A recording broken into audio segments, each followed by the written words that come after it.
85वां अध्याय वासुदेव जी द्वारा श्री कृष्ण चंद्र की स्तुति। श्री सुखदेव जी बोले, हे राजन, एक दिन प्रातःकाल दोनों भाई अपने माता पिता को दंडवत करने गए और जब उन्होंने वासुदेव जी के चरणों पर अपना मस्तक रखना चाहा, तब उस समय वासुदेव जी ने स्वयं अपना मस्तक श्री हरि के चरणों में डाल दिया तथा हाथ जोड़कर बोले, हे कृष्णचंद्र, तुम पर ब्रह्मा के अवतार हो। मैं अब तक तुम्हारी महिमा नहीं जान सका था, परंतु कुरुक्षेत्र में ऋषियों के कहने पर मुझे विश्वास हुआ कि तुम ही तीनों लोकों के स्वामी हो तथा सब जीवों में तुम्हारा ही प्रकाश भरा हुआ है। तुम जन्म मरण से रहित हो तथा इच्छा से अवतार लेते हो। तुम्हारे ही तेज से सूर्य तथा चंद्रमा प्रकाशित हैं। तुम्हारी माया ऐसी बलवती है कि उसने संपूर्ण संसार को मोहित कर रखा है। तुम्हारी शरण में आए बिना किसी जीव का कल्याण नहीं होता। जिस प्रकार बाजा बजाने वाला बाजे में से मनचाही रागनी निकालता है, उसी प्रकार तुम भी सब जीवों की बुद्धि को अपने अधीन रखकर उनसे मनचाहा कार्य कराते रहते हो। मैं आज तक अपने अज्ञान के कारण तुम्हें अपना पुत्र मानता रहा, परंतु अब यह समझ गया हूँ कि तुम्हारा माता पिता कोई नहीं है। अब तुम मुझे ऐसा ज्ञान दो जिससे मैं तुम्हें परमेश्वर मानकर भजूं। इस प्रकार वसुदेव जी ने जब बहुत स्तुति की तो श्री बांके बिहारी ने हंसकर कहा, हे पिता, तुम्हें जो बात जान लेनी चाहिए थी वह जान ली। अब तुम सब जीवों में मेरा ही प्रकाश समझो, तब तुम्हें माया नहीं व्यापेगी। यह सुनकर श्री वसुदेव जी को परम ज्ञान प्राप्त हुआ। हे परीक्षित, तत्पश्चात एक दिन श्री हरि ने देवकी से कहा, हे माता, हमारे ऊपर तुम्हारा बहुत ऋण है, सो यदि तुम हमसे कुछ मांगो तो हम तुम्हें दें। यह सुनकर देवकी ने कहा, हे पुत्र, तुम श्री नारायण जी के अवतार हो, अतः मैं तुमसे यही मांगती हूँ कि जिस प्रकार तुमने अपने गुरु का मरा हुआ पुत्र जीवित कर दिया था, उसी प्रकार मेरे उन 6 पुत्रों को जिन्हें कंस ने मार डाला था ला दो, तो मेरी मनोअभिलाषा पूर्ण हो जाएगी। यह सुनकर दोनों भाई बहुत अच्छा कहकर सुतरलोक में जा पहुँचे। उन्हें देखते ही राजा बलि ने साष्टांग प्रणाम किया तथा अपने घर ले जाकर रत्न जड़ित सिंहासन पर बैठाया। तदुपरांत विधिवत पूजा स्तुति करने के उपरांत हाथ जोड़कर इस प्रकार कहा, हे प्रभु, आपने यहाँ पधार कर मुझे अपने दर्शनों से कृतार्थ किया है। अब मुझे दास समझकर यहाँ पधारने का कारण बताइए। यह सुनकर श्री श्याम जी बोले, हे बलि, एक समय मरीचि ऋषि के 6 पुत्रों ने अपनी युवा अवस्था के अभिमानों में भरकर ब्रह्मा जी की हंसी की थी। उस समय ब्रह्मा जी ने क्रुद्ध होकर उन्हें दैत्य योनि में जन्म लेने का शाप दिया। उस कारण पहले तो वे हिरण्याक्ष एवं हिरण्यकशिपु के घर में उत्पन्न हुए, फिर उन्होंने हमारी माता देवकी के गर्भ में जन्म लिया। अब वे तुम्हारे घर आकर उत्पन्न हुए हैं, सो हम अपनी माता की आज्ञा अनुसार उन्हें लेने आए हैं। यह सुनकर राजा बलि ने उन बालकों को लाकर श्री हरि के सम्मुख उपस्थित कर दिया। तब दोनों भाई उन्हें साथ लेकर द्वारका लौट आए। उस समय वसुदेव देवकी को यह पूर्ण विश्वास हुआ कि वास्तव में दोनों भाई श्री नारायण जी के अवतार हैं। अस्तु श्री हरि की आज्ञा अनुसार जब उन बालकों को ज्ञान उत्पन्न हुआ, तब वे अपने पूर्व जन्म के माता पिता तथा श्याम बलराम को दंडवत कर देवलोक को चले गए। उस समय श्री हरि ने देवकी तथा वासुदेव को समझाकर धैर्य बंधाया। 86वां अध्याय अर्जुन द्वारा सुभद्रा हरण तथा भगवान श्री कृष्ण चंद्र जी का राजा जनक और श्रुतदेव ब्राह्मण के यहाँ एक साथ ही गमन। श्री सुखदेव जी बोले, हे राजन, एक समय तुम्हारे दादा अर्जुन तीर्थ यात्रा करते हुए प्रभास क्षेत्र में पहुँचे तो उन्होंने यह सुना कि श्री कृष्ण चंद्र जी की बहन सुभद्रा विवाह योग्य हो गई है। उस समय अर्जुन ने अपने मन में विचार किया कि श्री श्याम सुंदर सुभद्रा का विवाह मेरे साथ करना चाहते हैं, परंतु बलराम जी उसे दुर्योधन को देना चाहते हैं। अतः यदि मैं उसे पा सकूं तो अधिक अच्छा रहे। यह विचार कर अर्जुन ने सन्यासी वेश में राज मंदिर के निकट ही अपना आसन लगा दिया। एक दिन बलराम जी ने उसे भोजन करने के लिए राज मंदिर में बुलाया। उस समय जब सुभद्रा ने अर्जुन को देखा तो अपने मन में उसे पति बनाने की अभिलाषा करके देवी देवता मनाने लगी। अर्जुन भी सुभद्रा को देखकर पूर्णतः मोहित हो गया। श्री श्याम सुंदर ने जब दोनों के मन का भाव जाना तो उन्हें अत्यंत प्रसन्नता हुई। एक दिन वे कथा सुनने के बहाने अर्जुन के पास जा पहुंचे। उस समय अर्जुन ने उन्हें आदर भाव से अपने समीप बैठाकर यह कहा, हे प्रभु, मेरी इच्छा सुभद्रा से विवाह करने की है। अतः जिस प्रकार आप मेरी अन्य इच्छाएं पूर्ण करते आए हैं, उसी प्रकार इसे भी पूर्ण कर दीजिए। यह सुनकर श्री मुरली मनोहर ने उत्तर दिया, हे अर्जुन, कुछ दिनों तक तुम यही रहो। शिवरात्रि के दिन द्वारकावासी रेवत पर्वत पर शिव की पूजा करने जाएंगे। सुभद्रा भी साथ होगी। उस समय तुम भी मेरे रथ पर बैठकर यहाँ पहुँच जाना। फिर ज्यों ही अवसर मिले त्यों ही सुभद्रा को उठाकर रथ में बैठा लेना और रथ को हस्तिनापुर में दौड़ा ले जाना। यदि उस समय कोई सामना करने आए तो तुम उससे निर्भयता पूर्वक युद्ध करना, मेरा कोई भय न मानना। यह सुनकर अर्जुन आनंद सहित वहीं ठहरा रहा। शिवरात्रि के दिन जब सब द्वारकावासी रेवत पर्वत पर गए तो सन्यासी वेशधारी अर्जुन भी श्री श्याम सुंदर के रथ में बैठकर वहां जा पहुंचा। वहां जब सुभद्रा पूजा करके सखियों सहित लौट रही थी, उसी समय वह उसे अपने रथ पर बैठाकर हस्तिनापुर को चल दिया। जब बलराम जी ने यह समाचार सुना तो वे अत्यंत क्रोध हो यदुवंशियों को साथ लिए अर्जुन का पीछा करने को तैयार हुए। उस समय श्री मुरली मनोहर ने उन्हें समझा बुझाकर शांत कर दिया। तत्पश्चात बलराम जी ने बहुत सद्रव्य, वस्त्र, आभूषण आदि दहेज स्वरूप हस्तिनापुर भिजवा दिए। तब वहां अर्जुन ने विधि पूर्वक सुभद्रा के साथ विवाह कर लिया। इतनी कथा कहकर श्री सुखदेव जी बोले, हे राजन, अब तुम श्री हरि की महिमा का दूसरा वृतांत सुनो। मिथिलापुरी में बहुलाशु नामक राजा राज्य करता था। उसके नगर में श्रुतिदेव नामक एक ईश्वर भक्त ब्राह्मण रहता था। वह दिन रात यही इच्छा रखता था कि श्री हरि यदि यहीं पधार कर मुझे अपना दर्शन दें तो बहुत अच्छा रहे। उस ब्राह्मण की भक्ति भावना देखकर अंतर्यामी श्री कृष्ण चंद्र जी, नारद, वेद व्यास, वशिष्ठ, अगस्त्य, परशुराम, अत्रि, वामदेव, देवल आदि ऋषियों को साथ ले मिथिलापुरी को चले।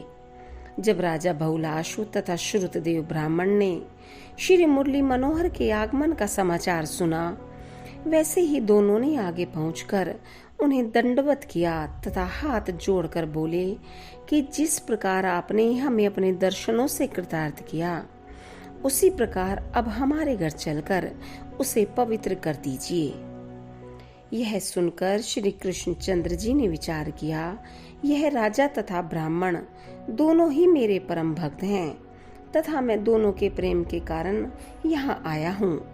अब यदि मैं किसी एक के घर पहले जाता हूँ तो दूसरा बुरा मानेगा। यह विचार कर श्री हरि ने रथ, सारथी तथा ऋषियों सहित अपने 2 स्वरूप बना लिए तथा दोनों के स्थान पर एक साथ जा पहुँचे। जब श्री हरि राजा के घर गए तो उसने पाद अर्घ्य आदि से उनका तथा ऋषियों का विधिवत पूजन किया।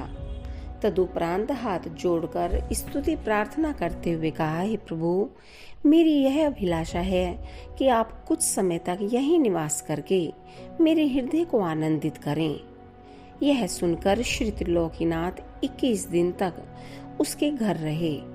इसी प्रकार जब वे श्रुतदेव ब्राह्मण के यहाँ पहुँचे तो उसने भी यथाविधि पूजन आदि करके यह प्रार्थना की, हे प्रभु, आप कुछ समय तक यहीं निवास करें। अतः श्री वासुदेव जी 21 दिन तक उसके घर भी रहे। तदुपरांत वे दोनों से विदा होकर द्वारिकापुरी को लौट आए। 87वां अध्याय देवी स्तुति। इतनी कथा सुनकर परीक्षित ने कहा, हे मुनिनाथ, आपने जो यह कहा था कि वेद ने श्री नारायण जी की स्तुति की थी, सो आप मुझे यह समझाइए कि वेद ने निर्गुण ब्रह्मा की स्तुति किस प्रकार की। श्री सुखदेव जी बोले, हे परीक्षित, सुनो, जिस ईश्वर ने बुद्धि, इंद्रिय, मन, प्राण, धर्म, अर्थ, काम तथा मोक्ष को बनाया है, वह सदैव निर्गुण स्वरूप रहता है, परंतु जब वह सृष्टि की रचना करता है, उस समय सगुण रूप धारण करके शेषनाग की शैया पर शयन करता है। इस प्रकार निर्गुण तथा सगुण में कोई भेद नहीं है। हे राजन, यही बात एक समय नारद जी ने श्री नर नारायण से पूछी थी। वह कथा सुनो। एक समय नारद जी ने सत्यलोक में जाकर ऋषि मुनियों के बीच बैठे हुए श्री नर नारायण भगवान से इस प्रकार कहा, हे प्रभु, वेद निर्गुण ब्रह्मा की स्तुति किस प्रकार करते हैं, यह आप मुझे बताने की कृपा कीजिए। यह सुनकर श्री नर नारायण भगवान ने कहा, हे नारद, जो बात तुम आज पूछ रहे हो, वही बात एक समय मृत्युलोक में शौनकादिक ऋषियों ने सनकादिक से पूछी थी। उस समय सनंदन ने इसका समाधान किया था। हे नारद, सनंदन ने शौनकादिक ऋषियों से कहा था कि हे मुनियों, महाप्रलय होने पर जब 14 भुवन जलमग्न हो जाते हैं, उस समय पूर्ण ब्रह्मा परमेश्वर शेषनाग की शैया पर अकेले शयन करते रहते हैं। जब उन्हें सृष्टि उत्पन्न करने की इच्छा होती है, तो उनके श्वास से वेद निकलकर श्री हरि की उसी प्रकार स्तुति करने लगते हैं, जिस प्रकार प्रातः काल के समय बंदी जन राजा को इस आशय से जगाएं कि यह चैतन्य होकर अपना कार्य आरंभ करे। हे नारद, वेद स्तुति करते हुए इस प्रकार कहते हैं, हे महाप्रभु, अब आप चैतन्य होकर सृष्टि की रचना कीजिए तथा जीवों के हृदय से अपनी माया दूर कीजिए, जिससे वे आपके स्वरूप को पहचान सकें। हे प्रभु, आपकी माया ने सभी जीवों को अज्ञान रूपी अंधकार में भुला रखा है। यदि वे इससे मुक्ति प्राप्त कर सकें, तो आपके स्वरूप को भी पहचान सकेंगे। आप सभी जीवों की उत्पत्ति, स्थिति एवं विनाश के कारण हैं। सब जीव आपसे ही उत्पन्न होकर फिर उसी में मिल जाती हैं।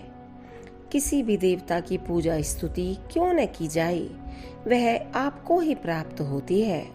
हे प्रभु, आपकी माया अपरंपार है।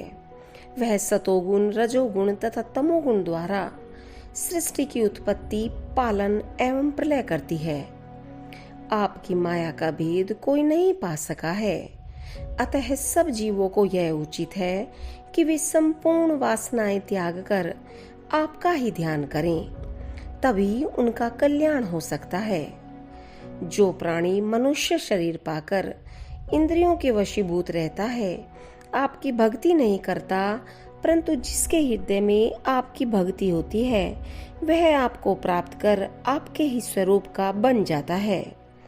हे नारद, इस प्रकार सनंदन मुनि ने सबके मन का संदेह दूर किया था। इस कथा को सुनकर शौनकादिक ऋषियों ने सनंदन मुनि की अत्यंत प्रशंसा की। इतनी कथा सुनाकर श्री सुखदेव जी ने कहा, हे राजन, इसी स्तुति का पाठ करते हुए वेद श्री नारायण जी को सृष्टि उत्पन्न करने के लिए जगाते हैं। यह कथा श्री नर नारायण ने नारद जी से कही थी तथा नारद जी ने हमारे पिता वेद व्यास को सुनाई थी। श्री व्यास जी ने यह कथा मुझे पढ़ाई और मैंने वही कथा तुम्हें सुनाई है। श्री मुरली मनोहर ने राजा बहुलाश तथा श्रुतदेव ब्राह्मण को भी इसी ज्ञान का उपदेश किया था। 88वां अध्याय भस्मासुर की कथा। इतनी कथा सुनाकर श्री सुखदेव जी ने कहा, हे परीक्षित, शंकर आदि देवता अपनी पूजा से प्रसन्न होते हैं तथा छोड़ देने पर बुरा मानते हैं, परंतु श्री त्रिलोकीनाथ जी सदैव सात्विक स्वभाव के कारण किसी को शाप नहीं देते। देखो, शिव जी ने बहुत से राक्षसों को वरदान देकर स्वयं ही कष्ट उठाया। इस संबंध में बाणासुर की कथा तुम सुन ही चुके हो। अब भस्मासुर नामक एक दैत्य का वृतांत सुनो। हे परीक्षित, एक दिन शकुनी नामक दैत्य का पुत्र वक्रासुर तपस्या करने की इच्छा लेकर घर से निकला। मार्ग में उसकी भेंट नारद जी से हो गई। तब उसने नारद जी को दंडवत करके यह कहा, हे प्रभु, मैं तप करने की इच्छा से घर से निकला हूँ। आप कृपा करके यह बतलाइए कि मैं ब्रह्मा, विष्णु तथा शिव इन तीनों में से किस देवता का तप करूं जिससे मुझे शीघ्र वरदान प्राप्त हो। यह सुनकर नारद जी ने उत्तर दिया, हे वृकासुर, इन तीनों देवताओं में शिव जी शीघ्र वरदान दे देते हैं। उन्होंने ही सहस्त्रार्जुन को 1 सहस्त्र भुजाएं दी थी। अतः यदि तुम शीघ्र वरदान पाना चाहते हो तो शिव जी का तप करो। इतना कहकर जब नारद जी चले गए तो वृकासुर बद्री केदारनाथ में जाकर शिव जी का तप करने लगा। उसने तप करते समय हवन कुंड में अपने शरीर का मांस काट काट कर डालना आरंभ किया। जब 7 दिन में सब मांस हवन कर दिया, तब 8वें दिन अपना मस्तक काटने को हुआ। उस समय श्री शिव जी ने प्रकट होकर उसका हाथ पकड़ लिया तथा अपने कमंडल में से जल छिड़ककर उसे दिव्य शरीर प्रदान किया। तदुपरांत प्रसन्न होकर इस प्रकार कहा, हे वृकासुर, हम तेरे तप से प्रसन्न हुए, अब तू वरदान मांग। यह सुनकर वृकासुर बोले, हे प्रभु, आप मुझे ऐसा वरदान दीजिए कि मैं जिसके मस्तक पर हाथ रख दूं वही भस्म हो जाए। जब वृकासुर वरदान प्राप्त कर चुका, तब उसने पार्वती जी को परम सुंदरी देखकर अपने मन में विचार किया कि सबसे पहले मैं शिव जी के ही मस्तक पर हाथ रखकर पार्वती को अपने घर ले जाऊं। ऐसा सोचकर जब वह शिव जी की ओर बढ़ा, तब शिव जी वहां से भाग चले। उस समय जब ब्रह्मा आदि कोई भी देवता उनकी रक्षा न कर सके, तब भगवान वैकुंठनाथ की शरण में जाकर इस प्रकार कहने लगे, प्रभु, मैंने यह दुख अपने आप पाया है, अब आप किसी प्रकार मेरी प्राण रक्षा कीजिए। यह सुनकर श्री हरि ने उन्हें धैर्य बंधाते हुए कहा, हे शिव जी, आप चिंतित न हों। इतना कहकर वे ब्राह्मण का रूप बना मृगछाला हाथ में ले भस्मासुर अर्थात वृकासुर के सामने आ पहुंचे तथा उससे इस प्रकार पूछने लगे, हे दैत्यराज, तुम घबराए हुए कहाँ भागे जा रहे हो? यह सुनकर जब उसने अपने मन का हाल बताया, उस समय ब्राह्मण रूपी श्री हरि ने उससे इस प्रकार कहा, हे वृकासुर, तुम बड़े अज्ञानी हो, जो शंकर जैसे नंग धड़ंग भंग धतूरा खाने वाले की बात को सत्य मान बैठे हो।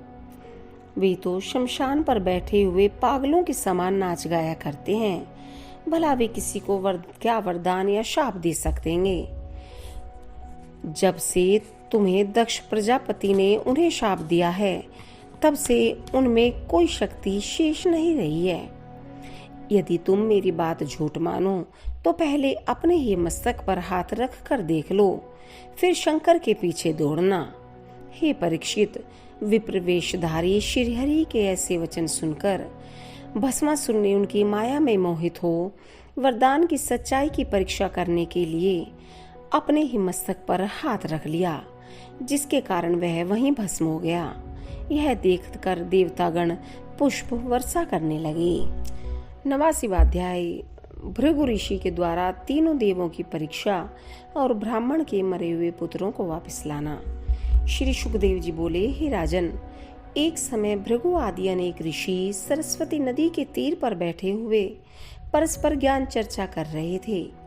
उस समय विषय छिड़ा कि ब्रह्मा, विष्णु तथा शिव इन तीनों में कौन देवता बड़ा है। किसी ने ब्रह्मा को बड़ा बताया, किसी ने विष्णु को और किसी ने शिव को।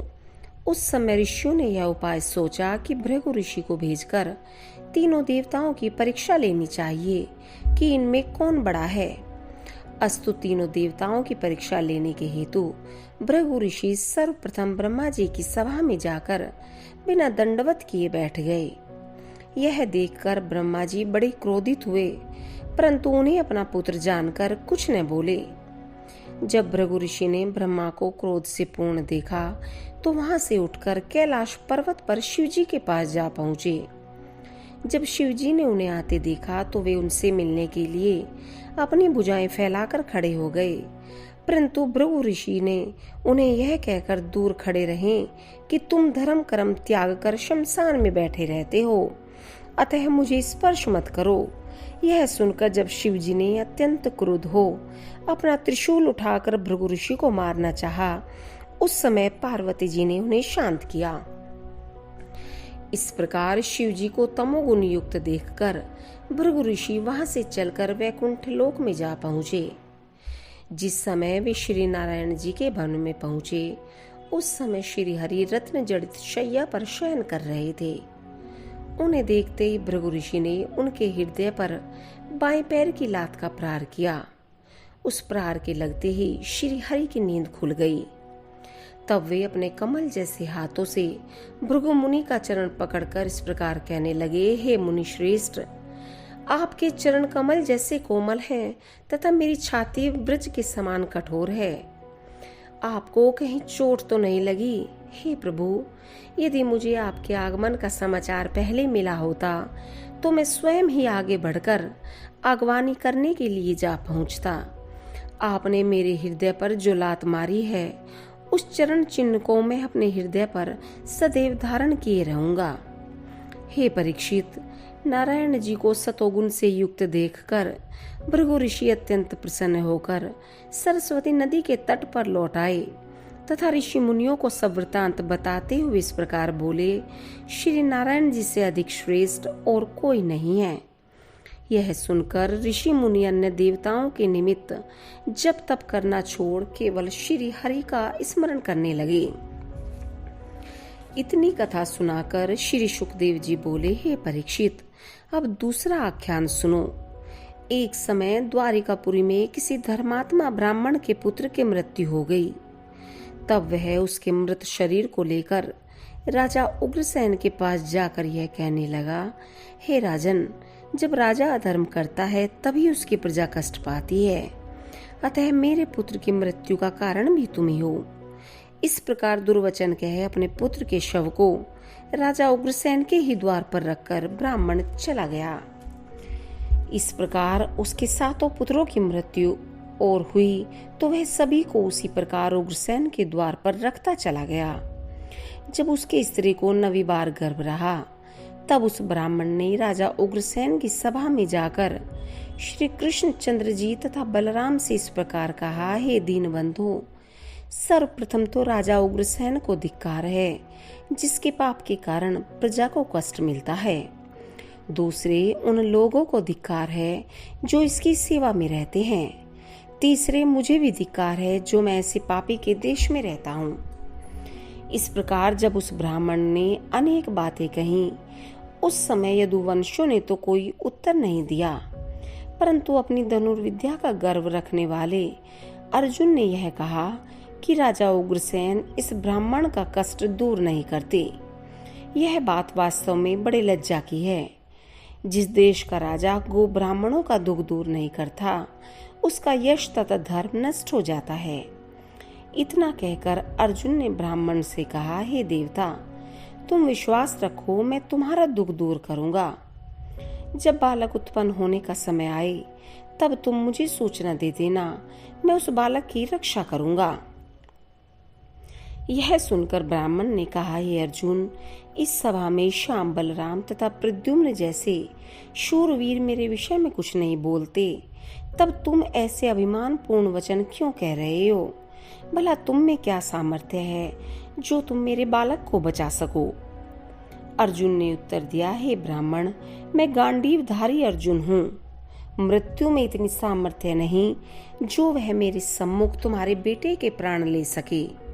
मैं प्रतिज्ञा करता हूँ कि यदि तुम्हारे पुत्र को मृत्यु के हाथ से न बचा सका तो स्वयं भी अग्नि में प्रवेश करके प्राण दे दूंगा। यह सुनकर ब्राह्मण अपने घर चला गया। जब बालक के जन्म का समय आया तो वह अर्जुन को अपने साथ घर बुला ले गया। उस समय अर्जुन ने उसका घर अपने बाणों से इस प्रकार ढक दिया कि उसमें वायु का प्रवेश भी नहीं हो सकता था तत्पश्चात वे हाथ में धनुष्मान लेकर रक्षा के लिए चारों ओर घूमने लगे। हे परीक्षित, जब इतने पर भी उस ब्राह्मण का बालक उस बार पेट में मरा हुआ निकला तो अर्जुन अत्यंत लज्जित होकर श्री कृष्णचंद्र जी के पास लौट आया। उसके पीछे ही ब्राह्मण भी वहां पहुंचा तथा इस प्रकार कहने लगा, हे अर्जुन, तूने मेरे बालक को बचाने की प्रतिज्ञा की थी, परंतु वह पूर्ण नहीं हुई। तेरे जैसे मिथ्यावादी को धिक्कार है। तूने ऐसी प्रतिज्ञा ही क्यों की थी कि मैं या तो तुम्हारे बालक को बचाऊंगा, अन्यथा अग्नि में जलकर मर जाऊंगा। ब्राह्मण के ऐसे कठोर वचन सुनकर अर्जुन धनुष बाण लेकर यमपुरी में जा पहुंचा। धर्मराज ने जब अर्जुन को देखा तो उसका बहुत सत्कार किया तथा स्तुति करने के उपरांत जब आने का कारण पूछा तो अर्जुन ने कहा कि मैं अमुक ब्राह्मण के पुत्र को लेने आया हूँ, तुम उसे मुझे दे दो। यह सुनकर धर्मराज ने उत्तर दिया कि यहाँ वह बालक नहीं आया है। जब बालक का पता न चला तब अर्जुन पछताकर द्वारिकापुरी में लौट आया और चिता बनाकर भस्म होने की तैयारी करने लगा। जब श्री कृष्णचंद्र जी ने यह देखा कि अर्जुन का गर्व नष्ट हो चुका है, उस समय उन्होंने पास जाकर अर्जुन का हाथ पकड़ लिया तथा इस प्रकार कहा, हे अर्जुन, तो अपना शरीर मत त्याग, हम तेरी प्रतिज्ञा पूर्ण करेंगे। इतना कहकर श्री हरि अर्जुन को अपने साथ रथ पर बैठाकर पश्चिम दिशा की ओर चल दिए। जब सातों द्वीपों तथा सातों समुद्रों को पार करने के उपरांत वे लोकालोक पर्वत के पार एक ऐसे स्थान पर जा पहुंचे जहां अंधकार के अतिरिक्त और कुछ भी नहीं दिखाई देता था। उस समय श्री हरि ने सुदर्शन चक्र को यह आज्ञा दी कि तुम अपने प्रकाश से मार्ग को प्रकाशित करते चलो। सुदर्शन चक्र सूर्य से भी अधिक प्रकाश फैलाता हुआ रथ के आगे आगे चलने लगा। उस प्रकाश के कारण अर्जुन की आंखें बंद हो गई। रथ बहुत दूर जाकर एक ऐसे स्थान पर पहुंचा जहां पानी का वेग लहरों द्वारा स्वयं में इस प्रकार टकरा रहा था जैसे दो पर्वत युद्ध कर रहे हों। उस समय अर्जुन ने अपनी आंखें खोली तो उसे वहां एक बहुत बड़ा रत्न जड़ित भवन दिखाई दिया। श्री हरि रथ से उतर अर्जुन को साथ लेकर उस भवन के भीतर जा पहुंचे। वहां यह दृश्य दिखाई दिया कि श्री विष्णु जी अष्टभुजी स्वरूप धारण किए शेषनाग की शैया पर शयन कर रहे हैं। शेषनाग जी अपने मस्तकों पर मुकुट तथा कानों में कुंडल पहने हुए थे। श्री विष्णु जी के सामने ब्रह्मा शिवादि देवता हाथ जोड़े हुए स्तुति कर रहे थे तथा नंद, सुनंद, पुण्यशील गरुड़, विश्वसेन तथा सनाब ये नवो मंत्री उनके चारों ओर बैठे थे। यह दृश्य देखकर अर्जुन अपने संपूर्ण अभिमान को भूल गया। तब श्याम सुंदर ने अर्जुन सहित उस अष्टभुजी स्वरूप को इस प्रकार दंडवत किया जैसे कोई अपनी परछाई को नमस्कार करे। उस समय श्री विष्णु नारायण ने श्याम सुंदर को देखकर इस प्रकार कहा, हे श्री कृष्ण, तुमने मेरी शक्ति से अवतार लेकर 125 वर्ष तक मृत्युलोक में रहकर पृथ्वी का बोझ उतारा तथा अधर्मियों को मारकर हरि भक्तों को सुख दे मुझे प्रसन्न किया। इन दिनों मुझे तुम्हें देखने की अभिलाषा थी, इसलिए मैंने ब्राह्मण के बालक को यहाँ मंगवा लिया। मैं जानता था कि अर्जुन की प्रतिज्ञा रखने के लिए तुम यहाँ अवश्य आओगे। हे परीक्षित, इतना कहकर जब श्री विष्णु जी ने श्री श्याम जी तथा अर्जुन को विदा किया तब वे ब्राह्मण के पुत्रों को लेकर द्वारकापुरी में लौट आए। तब अर्जुन ने बालक ब्राह्मण को सौंपकर अपनी लज्जा छुड़ाई तथा श्री श्याम सुंदर के चरणों में गिरकर अपने अपराध की क्षमा मांगी। 90वां अध्याय श्री श्याम सुंदर के लीला विहार का वर्णन। श्री सुखदेव जी ने कहा, हे राजन, श्री श्याम सुंदर के संपूर्ण गुणों का वर्णन करने की सामर्थ्य किसी में नहीं है। अब मैं उनकी छोटी सी महिमा और कहता हूँ, सुनो। त्रिलोकीनाथ ने पृथ्वी का भार उतारने के लिए ही यदुवंश में अवतार लेकर ये सब लीलाएं की थी। श्री द्वारिकानाथ की इच्छा से द्वारकापुरी का वैभव ऐसा था कि वहां के सब भवन स्वर्ण से निर्मित तथा रत्नों से जड़े हुए थे। स्थान स्थान पर कूप, तड़ाग तथा उद्यान बने हुए थे। पक्षीगण अपनी मीठी बोलियों में श्री हरि का यशोगान गाया करते थे। द्वार पर अनेक हाथी बंधे रहते थे तथा बड़े बड़े पहलवान अखाड़ों में कुश्तियों के करतब दिखाया करते थे। हाट बाट, गली चौराहे, सभी स्थानों पर इत्र, गुलाब जल आदि सुगंधों का छिड़काव होता रहता था तथा बाहर के व्यापारी वस्तुओं का क्रय विक्रय करने के लिए आते जाते रहते थे। यदुवंशियों के घरों में आठों प्रहर रिद्धि सिद्धियों का निवास रहता था। सभी द्वारिकावासी हरि कथा सुनते तथा धर्म कर्म का विधिवत पालन करते थे। वहाँ के सभी स्त्री पुरुष अत्यंत सुंदर, तेजस्वी तथा बलिष्ठ थे। श्री मुरली मनोहर की 16,108 रानियां रत्न जड़ित भवनों में निवास करती हुई श्री आनंद कंद कृष्णचंद्र जी के साथ अपने जीवन को धन्य बनाती थी। वे सब श्री श्याम सुंदर के चरणों में सच्ची प्रीति रखकर उन पर ऐसी आसक्त थी कि उन्हें श्री हरि के दर्शन पाए बिना एक क्षण को भी चैन नहीं पड़ता था। हे परीक्षित, एक दिन श्री बांके बिहारी ने जल क्रीड़ा करने का विचार करके जैसे ही समुद्र को आज्ञा दी, वैसे ही सर्वस्व घुटनों तक पानी रह गया। उस समय उन्होंने 16,108 स्वरूप धरकर सब रानियों के साथ जल क्रीड़ा की। उस समय की शोभा का वर्णन किसी प्रकार नहीं किया जा सकता। वहां जब एक चकवा चकवी की बोली सुनाई दी तो सब स्त्रियां अपने तन मन की सुधि भुलाकर इस प्रकार कहने लगी, हे चकवी, तू चिल्ला क्यों रही है? जिस प्रकार हम अपने प्रीतम प्यारे के साथ आनंद मना रही हैं, उसी प्रकार तू भी क्यों नहीं मनाती? तदुपरांत समुद्र से बोली, हे समुद्र, तू भी जो रात दिन जागकर लंबी सांसें लेता रहता है, सो क्या तू किसी के वियोग में अकुलाता रहता है? फिर चंद्रमा से बोली, अरे चंद्र, तू मलिन क्यों हो रहा है? क्या तुझे कोई रोग हो गया है जो प्रतिदिन घटता बढ़ता रहता है? इतनी कथा सुनाकर श्री सुखदेव जी बोले, हे परीक्षित, इस प्रकार सब युवतियों ने वायु, मेघ, कोकिल, पर्वत, नदी, हंस आदि से अनेक बातें कहीं। तत्पश्चात प्रभु सबके साथ घर लौट आए। श्री कृष्णचंद्र जी धर्म पूर्वक गृहस्थ आश्रम का पालन करते हुए और सब लोगों को सुख पहुंचाते थे। श्री श्याम सुंदर की संतानों की संख्या इतनी बढ़ी कि उनके पोत्रों को विद्या पढ़ाने के लिए ब्राह्मण आते थे। देखो, जो श्री कृष्णचंद्र जी अपने कुल की रक्षा के लिए प्रतिदिन सहस्त्रों गोएं तथा अपार द्रव्य ब्राह्मणों तथा ऋषि मुनियों को दान करते थे, वे ही दुर्वासा ऋषि के शाप के कारण सब यदुवंशियों का नाश कराकर वैकुंठ लोक को प्रस्थान कर गए। श्री मुरली मनोहर के वंश में केवल अनिरुद्ध का पुत्र ब्रजनाभ ही जीवित बचा। वही अंत में मथुरा तक इंद्रप्रस्थ का राजा हुआ। उसके वंश में आगे चलकर वृत्रबाहु तथा सत्यसेन आदि अनेक प्रतापी तथा धर्मात्मा राजा हुए। इतनी कथा सुनाकर श्री सुखदेव जी ने कहा, हे राजन, जो मनुष्य इस दशम स्कंद की कथा को प्रीति पूर्वक सच्चे मन से पढ़ता है, सुनता है अथवा सुनाता है, वह इस लोक में मनोकामना पाकर अंत समय में मुक्ति प्राप्त करता है। श्रीमद्भागवत दशम स्कंद उत्तरार्ध समाप्त।